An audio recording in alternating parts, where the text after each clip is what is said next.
but certainly added into the forward half. Start of the last quarter. 44-point lead to the Melbourne Footy Club. In the ruck, Martin gets it done. And McKenzie, his head is so hard, Spud, I reckon he might have bored the Burnley tunnel with that head. Absolutely rock hard he is. Here's Sylvia. Van Berlo, good tackle. Incorrect disposal. No, look, you love Jordan McKenzie. You're right, Brian. He's got a head hard as a cat's head. Yeah, seriously. And it looks like Liam Jarrah, Brian, has gone terrible. There's a kicking efficiency again from Freo. And 50. So Jack Watts will get the resultant kick and line up for his third goal. Well, really, look, terrible kick, but it was great holding his head over the ball too, Jack Watts. He knew he was going to wear one, but the kick just had to go long and wide. Watts kicks the third, 50-point Demon lead. Now, they've turned the ball over in that corridor from 30 to 50-metre arc on a few occasions today. I can't believe the actual choice to go to that position. There's Melbourne players just littered in that part of the ground, and it was always going to be a half risky kick. It's a 35, 40-metre kick, so it's elevated. It was a terrible option. Don't worry about the execution, just the option. The choice was bad. So, disappointing start to the Freo Dockers. They've got to reply very quickly to give themselves a chance in this game. Jack Watts kicks his third goal of this game here, and with just 30 seconds run off the clock, Melbourne are out by 50.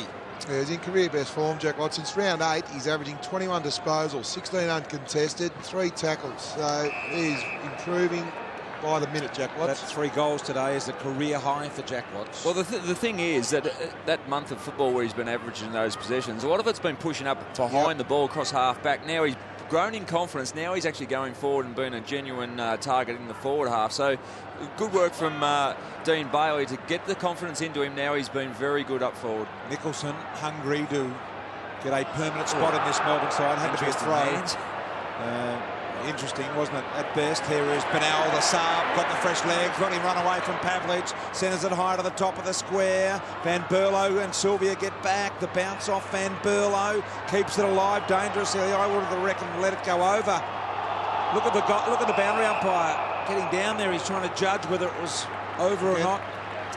Again, another boundary thrown and ball up. And you have that with an even competition, no extra play. You see the player there trying to put the ball out, Melbourne trying to keep the ball in. Or the ball has to be over the line, doesn't it? Yep. It does. Boundary umpire was right there. Nice work, boundary umpire. Sometimes I wish they'd had names. Set up a good wall in Melbourne. Frawley goes inside, high ball. Zach Clark, fast hands. De Boer under pressure. Immediately the boundary line is his friend as he works it parallel with it. Maloney dashing, shrugs the tackle, handball. Frawley around the corner, top of the square. Liam Jarrah couldn't quite get the run over the top. He was just a little early closing in, Liam Jarrah. And I think he's probably having a ping at the goals on that occasion, but that's where it's pretty comfortable for defenders when it's going to 2 metres out from goal to spoil it and kill the contest. So probably the top of the goal square was the better option. Saw Dean Bailey chatting with Liam Jarrah at three-quarter time. And it was as if Dean Bailey saying, I just want you to run and jump and do anything you want down there. And he's put him into the midfield, and I think that's good coaching as well. Put him where the action is. You see him here, he's just starting to get involved in the game. You know, a little couple of tackles, a few bumps. Smart coaching, isn't it? Because he knows he needs him playing pretty well. And you can get isolated in the forward line when the balls are coming down. Nicholson shrugs the tackle. Composure to line up. Nicholson comes in and kicks his first goal in footy. Late inclusion, Nicholson there, you're right, Brian, his first goal in league football. Remember this moment, he's playing his third game, Dan Nicholson. Late inclusion for Jordan Gisbert, and it's just been a team effort for Melbourne. I really like the way they've gone about it. Again, Jordan McKenzie, how good's he been in close to get the ball out? And good speed from Nicholson just to put a little bit of space between him and his opponent and kick the goal at high speed. Very difficult to do at high speed. Takes a bounce and takes on the tackler. Great work. Oh, they love a game in this position, the Demons. They really do. Nicholson, his first goal in the big time, standing alongside Michael Barlow, who is being chatted to by Jason McCartney. And that might be just go forward and just sit the rest of this one out. Yep. Because you've had a good crack, but fatigue is an issue. Absolutely, and it's almost, gee, I'd like to see him like a ruck rover, Martin, spend a bit of time on the bench. Stefan Martin, a little bit of a push out there, and Ed Lowers attempts to win the ball, but not seen by the umpire. Comes back in, handball off to Duffield. Thought about the wide one, turns back inside now. Good kick to Griffin. Barlow's going to get used here. Well, he's got him over the top. Will he see him out the corner of his eye? Does. Barlow will take the mark. He'll want to keep going because he's not a long kick. Handball to himself. How good's he going? Oh, he's got a free kick there. Put the head in. It was a little head high. He's very stiff not to get it. Free kick. It's been a remarkable comeback, guys. 23 disposals for a guy that, just with that injury, we've never seen another player come back like he has. And that's probably the only thing. His efficiency by hand and foot has been down. Should have got a free kick on that occasion, but yeah, he's just not clean with his hands just at the moment, but he's been magnificent in game one back. Duffield from the palm down, misses to the right. But it must be something that Mark Harvey is juggling with now, Spud. What do we do with him? Because probably don't want him running through the midfield for too much more of the game. No, correct, Wade. And I think, he's played a really good game, but he'll just play deep forward. But, guys, he's still got to run as a deep forward in this game. I would almost just see him on the bench. Yeah, I'm with you. And go down to a two rotation. Here's McFarlane. Exactly, Brian. I think he's had a long time out. Obviously, he's trained. He's done a fair bit of training over the last 4 or 5 months, but not at this intensity. So he's I'd coming be tempted. now, boys. Yeah, get him off the ground. Oh, there you go. He's coming now just for a rest. Yeah, good call, Brian. But you've got to get him off. Whack the dressing gown on him so you're not coming back on. Yeah, I've got a funny feeling they might send him back out there, but I agree with you, Lynchy. Here's Hill in amongst three. One of those was Scully, who had an incredible start to this game today. He had 7 possessions in the first 6 or 7 minutes of the game. Here he is again. Handball back into Jurra. Oh, the evasive footwork was magical. Jurra with a bounce into the open goal. Liam Jurra, you star. This is the icing on the cake now. It's been a great team effort from Melbourne. Liam Jurra's been really quiet. Dean Bailey's put him into the midfield. Brian, you said Dean Bailey spent a lot of time in the three-quarter time. Said, you've got a lot of ability. You might lose your confidence, but you never lose your ability and your skill and your supreme skill. And when he's on top of his game, look at that, just takes the game on. There's only one thing that was going to happen then. It was going to be 6 points. Magnificent solo effort. That's the cream on the cake for Melbourne to get Jurra into form by the end of the game. So they've kicked all 3 here in the last quarter, the Demons, and they now lead it by 62 points. Jurra's first of the day. Yeah, a good goal, and it's a massive ask. I think for him to play the #1 target inside 50 over the last month, it's going to take its toll. So you're going to lose form and you're going to be pretty flat. So he's got plenty of help there today now. There's the boring unit, Mackenzie, the whole boring unit. An opportunity. He plays a nice style of footy. I like it. Here's Green. Had a good day-to-day day. Nice work. How's the little kick up, tick up, pick up style thing? Back from the Manchester United days. Oh, Brad, you spent far too long over there. High ball. Comes back inside McDonald. They've given up, Brian. Oh, Howe. Yeah, it's Howe, Brian. Yeah. They've given up Fremantle here, boys. Yeah, look, they have, King, but this guy here, the Melbourne players have been down and out, and they really want to bury a team. Look at the pick-up. That was magnificent, BT. Full array of tricks. He's been good to kick 4 goals, 4. But it's the youngsters as well. Jeremy Howe is good decisions. We've built him up a couple of times, and let's hope he kicks a goal. Barlow's just come back on the ground as well as Howe comes in.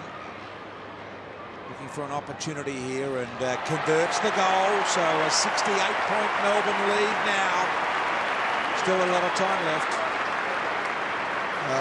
Great effort, great team effort again. Howe kicks his first goal. We had Nicholson, a youngster, kicking a goal in the start of this last quarter. He's been a good one, Howe, and he's lively forward. Didn't play a lot of state league football. I think there's Brad Green's nice bit of work again. I think from memory, I think he's a Tasmanian boy, Jeremy Howe, from Dodgers Ferry, I think he is. Yeah. So he just refused to go up and play in the under-18 system, and when he slotted in, obviously the recruiters have seen the talent, and he's got his opportunity. So with that goal to Howe, 11 different goal kickers for Melbourne, David King. Yes, and they need a lift here. The Fremantle midfielders need to show some sort of signs of fight. 4-0 out of the middle in the centre clearance situations last turn. David King on the boundary as Melbourne get yet another clearance. High ball. Here comes Jurra. Got a little under the ball there. Sylvia trying to split the gap. G. Watchman picked it up like a midfielder. And he'll get a free as a result. It was a clean pickup. He's a different player, Jack Watts. And the fact that he is playing this level of football in the forward half is certainly a big plus for Melbourne moving forward. Looking for his 4th goal here, Jack Watts. 3 goals was his career high. 4, he's going to be absolutely wrapped. Have a look at the run-up. It's 50 metres. It'll take him more than 20 seconds to get to the man on the mark. May need to take a bounce, Brian. Jack Watts. Fair way. Boy, Jack. He's gone way back. Jack. See the nostril flare there. Looking for goal number 4. A little offline. That's a mark. Inexcusable from Freo. How does that happen? Oh, they'll go berserk. You've got Griffin there. That's how again. Yep. There's 3 big defenders there. Inexcusable. They're not really on their toes ready for him to run around. They're Now, there. They're a little flat. He's a footballer, How he makes the correct decisions. Let's see what he does here. I wonder why he doesn't face the middle. He wastes time in running around like that. Why he doesn't automatically face it, That's right. the goal. But I prefer to see him do it the Hawthorn way. That passage of play is indicative of the game. That's an indictment on Fremantle. With that contest on the goal line, we talk about long balls going into the goal line. That's bread and butter for a key defender, just to smash the ball over the line. Or a ruckman as well. Or anyone really. I mean, that's a very disappointing one. The 2 big men there on the goal line needed to impact that contest. Very poor, and I'm sure that might be discussed during the week.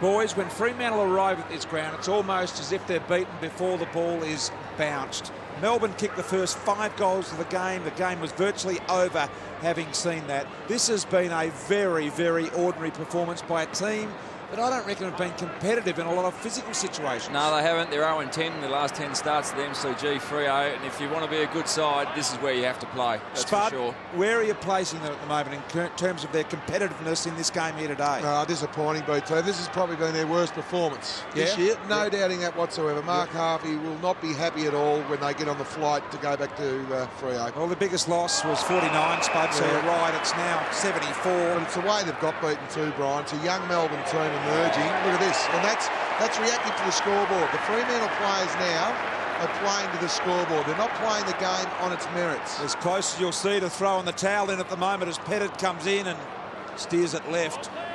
Another very good inclusion for Ricky Pettit. 14 disposals, operating at high efficiency, and he's been pretty good. Only impacted the scoreboard on 2 occasions, but once again another marking option in the forward 50. I don't know what it is about the G in Fremantle. I don't know. Here's Scully. Getting back to Melbourne, they've got some winnable games coming up.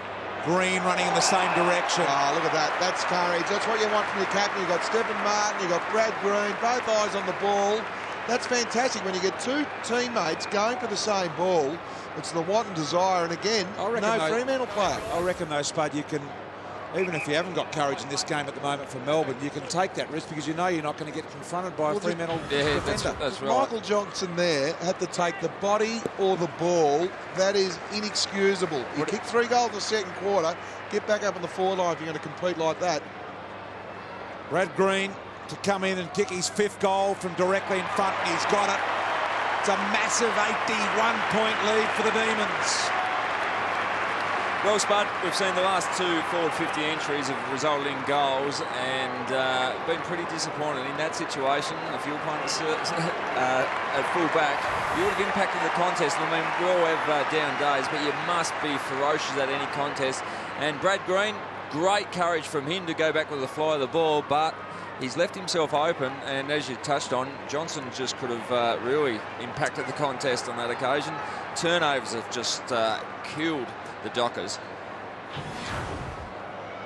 Let's shift into the stuff now from Michael Johnson. He tried to spoil the ball with his fingernail, and that's inexcusable. And I know that the game is done and dusted now, but you've still got an opportunity to compete. You play each contest on its merits. You're not reactive to the scoreboard. Well, this big win here today, still going to be short on percentage, the Demons, but it does put them equal 8th with Essendon and Richmond at the moment. Great win. Well, they play the Tigers next week. What a game that's going to be. Yep, they do at this venue, Spud, so we certainly look forward to that. In fact, they've got the Tigers and the Western Bulldogs and then the bye. So it's set up nicely at the moment for Melbourne. They'll get a few here next week, surely. Richmond, Melbourne, both around the 8. Their problem is winning consecutive games, the Demons. They've only done it once this year. Well, that's been the problem of the year, BT. When they've been under pressure, they've been able to perform, but it's been the consistent effort week in, week out. Book of Arts. The young man kicks the ball forward for the Fremantle Dockers and have a boundary throw in. Well, that's what we spoke about pre-game, is that their very best for Melbourne is very good. They can compete with the top teams. We've seen in recent years they've competed with the premiers like Collingwood in very close games, but their worst, they just drop away. Very similar to Fremantle. Their best is competitive with the top 4 teams. They've got a few injuries, certainly concede them that. There's but they Jarrah. just get blown away. Out of the middle. I'd love to see him take them all on Liam Jarrah, and he's going to get the opportunity. He'll drill the ball wide to Watts. He can run again. No, he doesn't. Jack Watts going forward. Here's Jarrah waiting back for the Good for ball. his confidence, getting a bit of the ball, Brian. How's the pick up? Little kick around the corner. Here's the human boring machine. McKenzie got it off to Jarrah, back to Watts. Bit of fun with the footy for the Demons at the moment. Over the top comes Pettit in front. McFarlane takes the mark. Well, Jarrah only had 5 disposals. Oh, look at this. Interception by Jones, gathers back inside. Trengo, quick little kick, minor score. They've turned the ball over off half-back and deep defence today, Freo, and that's allowed Melbourne to have a number of really unpressured shots on goal. On that occasion, at least it was pressured from Freo, but just the efficiency by foot is way down. 19,092 people here today. It's been a poor weekend for the MCG. 39 here last night for St Kilda and Geelong. Just a little bit disturbing, those two crowds. Where are the Melbourne supporters? Barlow getting the ball off. Well, hopefully we see them next week in a big game, important game for both Melbourne and Richmond. Tiger fans are up and about at the moment. Here's Van Berlo, mouth-watering affair next week, and Mazungu will get a shot at goal. Have a look at the Seagulls. They understand where the game's at, and they're now circling for any spare chip. Yeah, that's right. That Spud's prepared to throw out the window. Have a look at the head clash here. Bartram. Ooh, yes. Again, that'll be highlighted by Dean Bailey. This is halving a contest. It's incredible, the Seagulls, that they know the time that, you know, we're going to vacate, and they move in and have a feed. Point her up. Mazungu comes in. Nicely worked opportunity, a little bit far to the right, though.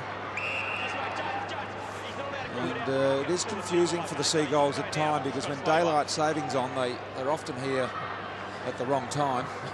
They get here an hour early. Yeah, three-quarter time. Yeah. And they wonder why they can't land. Well, the chips are a little bit hotter then, so they can't get them down. But again, Demons good off half-back. Some work for Matty Campbell there, as Rivers has the ball punched away. The one thing we do have to say, Brian, for the Fremantle Dockers and their defence is their injury list is enormous at the moment. This is probably one of the poorer sides that's taken the field for them this year. Yep. Man, I don't think they're likely to get too many back in the near future. It's been the story of the year, haven't they? One comes in, one comes out. They lose Mundy, their best player, and Barlow comes back in. So you gain nothing at the selection table. And Mundy could be 6 weeks, could be more. I mean, I've had that injury before. It can hang around for a long time. This is an 81-point shellacking here at the moment, and Melbourne are just going to waltz through the corridor like it's a training drill. Bennell just going the one paw, and the new boy, Book of Arts, hammering the tackle. There was a bit of venom in that tackle. He really chased Bennell well and slammed him into the ground. So he got a free kick. Another turnover. Oh, lucky. From the waffle, Book of Arts. Fife goes out wide looking for Zach Clark, and here comes Jared Rivers. And this is a hiding today. 81 points. It was 31 at quarter time, 25 at half time, and 44 at three-quarter time. Basically double that lead, Lynch, in this last quarter. Yeah, they certainly have. Obviously, the conditioning staff know their players much better than us. Barlow's back on the ground and running in the midfield. Maloney. Big Gorney. Up to Gawn. Here's Liam. Just two hands would be nice. Gawn got a kick away, but getting back first will Good be front and square from Big Max. Johnson. Van Berlo. Jay Van Berlo. Game 30 for him.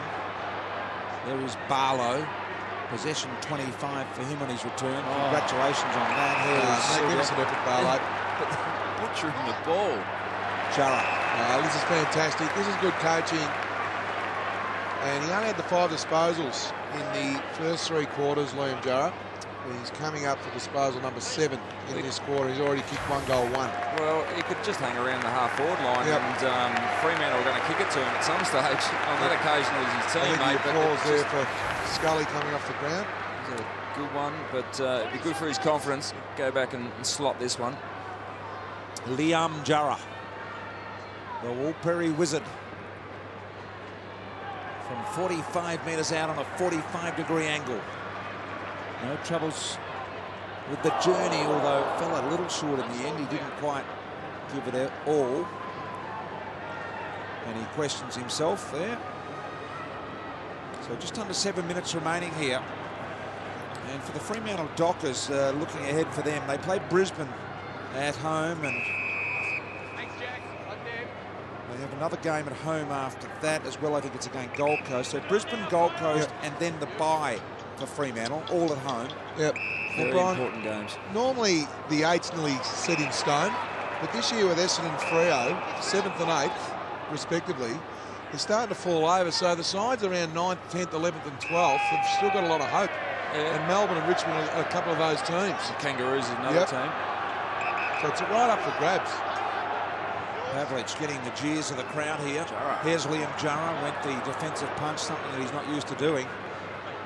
He wants to shelve that plan. It wasn't completely natural, that wasn't that spoil. He wants to just put the saddle on and take mark of the year. Would have been a better bet. In fact, I don't reckon he's ever done that in his life. Well, he still hasn't, because he actually didn't touch it. It was probably too an aggressive spoil. Through the middle, Morton got caught with it, did well to work it away. McKenzie, fast hands, setting up Howe, had the ball smothered. Jones has got to do the dirty in low work. Barlow goes at it, did well, but got it to the wrong man in Howe. Round the corner, Pedard goes long, looking for Watts, who's had a career-high 3 goals today and looked very good. Let's have a look at Liam Jarrah's spoil. I think he thought initially, I'm going to take a hang on, I'm in the defensive 50, I better spoil. So it was the reaction. Even James Frawley was surprised. What are you doing, mate? But we're talking about the efficiency when inside 50. Melbourne, they've got 51 inside 50s. They've scored 36 times. So they're working. Jones through some traffic, kicks the goal. And Jones has been very good, 23 disposals. That's his first goal for the game, and he's been quite handy. Sylvia not as involved as we normally see at a defensive role early. McKenzie's good. They've got a number of players racking up big numbers, a number of very important players. Probably the number one focus has been Jack Watts, that he's once again in form, but they're more forward of the centre circle this week.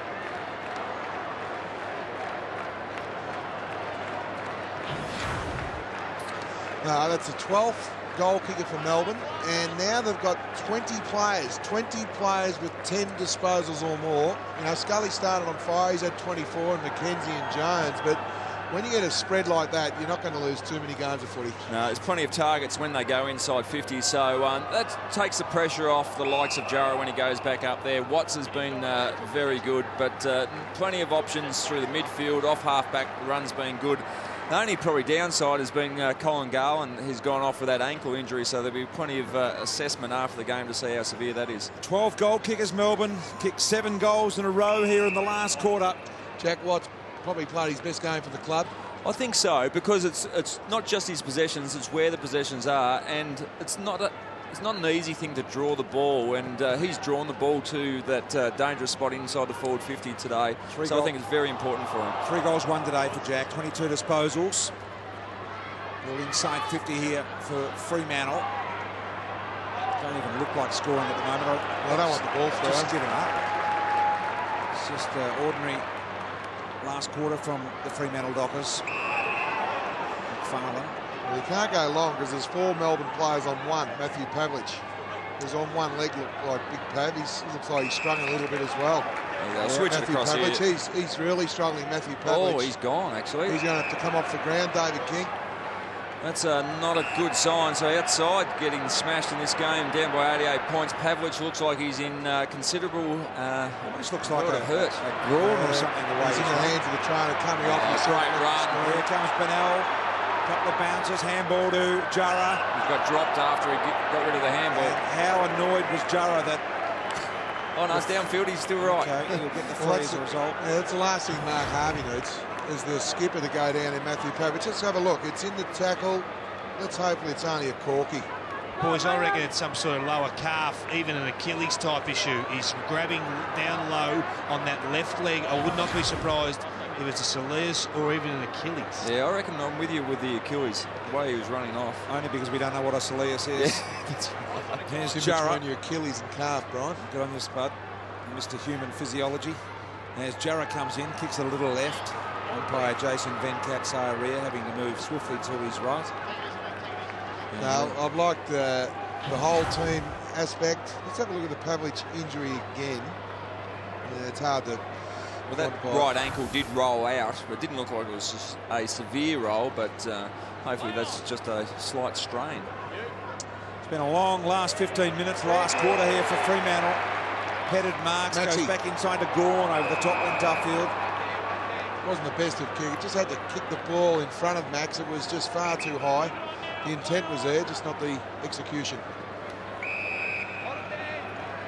Brighton on the line and couldn't get that right. Disappointing last quarter here for the Fremantle Dockers. He just went for a walk, Brian, then Pavlich, and seemed to move a little bit freer. But there's some sort of issue with his left calf, I think. 53-44, the inside 50s here today. Griffin kicks the ball out in the wing. Main over the top for the Specky on Frawley. Kicked a couple today here, Main. Ball's backwards and they work it along the boundary. Grover was subbed out of this game very early for Fremantle today. In the second quarter, the kick into McFarlane. He can run into the open goal. And the defender will kick a goal here for the Fremantle Dockers, his first of the year. It was good running from McFarlane. He's ran down from full-back. He's had a very, very busy day. He thought, well, I'll try and get down there and give our side a just kick a goal late in the game. But it was good hard running. He's had to work overtime today. McFarlane will take him most of the day to get back because the ball's basically been in Melbourne's forward half all day. And it's one of the few times you've had an open forward line for Freo for someone to run into, and it's taken the full-back to do that. Well, it's a huge defeat here for Fremantle. They did lose by 116 points last year from memory. I think it was to the Hawks down at Aurora it might have been. So that's been their biggest loss in recent years. Yeah, they would have come to the MCG today thinking they were a realistic chance, and just on the big stage at the MCG wanting to prove a point. Yeah, I agree with you, Lynchy. It was set up nice today. It was a good temperature, very little wind, and the conditions were evened out somewhat as a result of a number of things. And the other thing to factor in, Brian, is the percentage. But you look at the bottom bracket of the 8, Melbourne's percentage will jump quite significantly from 93 that it is at the moment. And Freo's, conversely, will go from 98 on a spiral. It will. It certainly helped them. Won't be enough to climb over the top of the Bombers and the Tigers, but certainly tidies it up for them for the remainder of the year, that is for sure. The ball's been penalised, the advantage is paid, and here's Howe, who the boys have been wrapped. In fact, that was Nicholson. Got it off. Inside 50 again, Melbourne, over the head of Howe. Zungu now has got to be careful with the kick. He goes the long version, looking for Clark. Did well, Clark. He's got not much on. He's got nowhere to go. Nothing to go to downfield. Here's Clancy Pearce. Especially with Pavlich off the ground. Yep. I looked up for the big pad, but he's not there. Clark. Main's the only one in that area of the ground. His handball's been stripped away by McDonald. Another turnover. Nate Jones to Scully. Scully, we found out today, draft camp, a 15.8 in the beep test. He was stopped by AFL officials and told to go no further. You would have got up around the 15 and a half, Brian. I might have to halve that 15 to get where I went. What was your best, by the way, Lynchy? I never did one as a professional player. Not really? No, I got out of it. You Used avoided that, it. I was a bit sleepy line. You're a master at avoiding. No, I got out of it. Did my first one about 2 months ago. I don't know why. Played in the era before any run. No, we didn't have to, Brian. I didn't mind Luca Bartz. He's come on a little bit from Freo. He's tried hard. The game's been in his half of the ground. Looks like Michael Barlow's coming off for the last time today. Jarrah! Oh, well done. And you're right, Spud. Get him up the ground, get some ball in the hand, and this is a massive bonus for Melbourne. When the game's absolutely cooked, just to get his confidence up, get a bit of ball in his hand, get his name on the scoreboard, and that's handy for the coming weeks. Liam Jarrah to kick goal number 28 for the year. Comes in very fluent. He's one of the best in the business at this. Such an uncomplicated style. It's been a great last quarter. It's 9 disposals, 4 shots at goal, 2 goals, 2. And Dean Barley probably knew at three-quarter time of the game he's keeping. How can we get an extra bonus in this last quarter? And we've got Liam Jarrah now into form. And again, you just see a real turnover off half-back. Great want, though, from Melbourne. They've really halved every contest. They've relished the contest today. They deserve the win. The contested possessions, the inside 50s. And now Liam Jarrah is getting some quality ball. A couple of goals to Liam Jarrah. He's happy with that. An 89-point lead here for Melbourne in front of a crowd of 19,092 with just a few seconds in the game left. And Stephen Martin was the one that delivered the ball inside 50 to Liam Jarrah. He's had a very good game. He's been a good touch over recent weeks. 21 disposals, 3 goals. You can see just a quarter of a minute remaining in this. Here's McKenzie. He's been tough.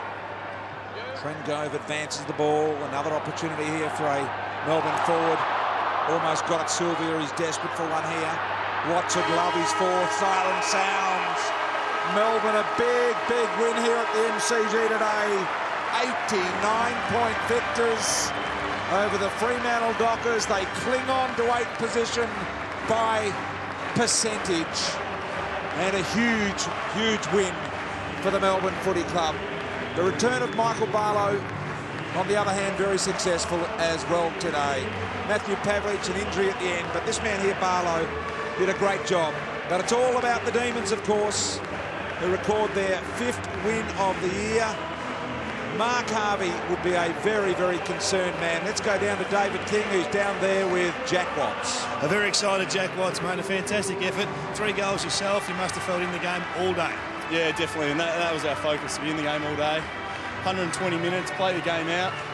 And, yeah, it's a lot better feeling than last week. 22 goals, mate. Certainly put it on the scoreboard. It flowed for you forward of centre, didn't it? Yeah, definitely. I think when we get our running game going, we use the ball a lot better here today, and we were able to get the ball forward and deep forward when we had our height down there taking marks. It was really effective once we got it deep. What about you personally? Do you feel like you belong more in the game now, that you can actually have more of an impact? Yeah, definitely. I think as you get older, you get a bit bigger, and I've found that this year that definitely my confidence just within the team and with my teammates has grown immensely. So, yeah, certainly the last few weeks been feeling really good. Congratulations. Well done, Jack. Some say one of the best games they've seen Jack Watts play, of course, today, kicking 3 goals and had a fair bit of the balls with 24 possessions as well today. So Brad Green, the skipper, would be happy. Yeah, Brad Green would be very happy, just gathering the troops in the middle of the ground. Jack Watts, he said he felt like he's got more confidence from his teammates, and that's exactly what we saw today. His teammates are confident to kick the ball to him, so well done. Young Melbourne team be very happy with that result. Okay, well, Melbourne have won today, their 5th victory, 5.5 wins basically they have for the year, and they cling on to 8th position. They've won today by 89 points in front of 19,092. 22-17, 149 to Fremantle, 8-12-60.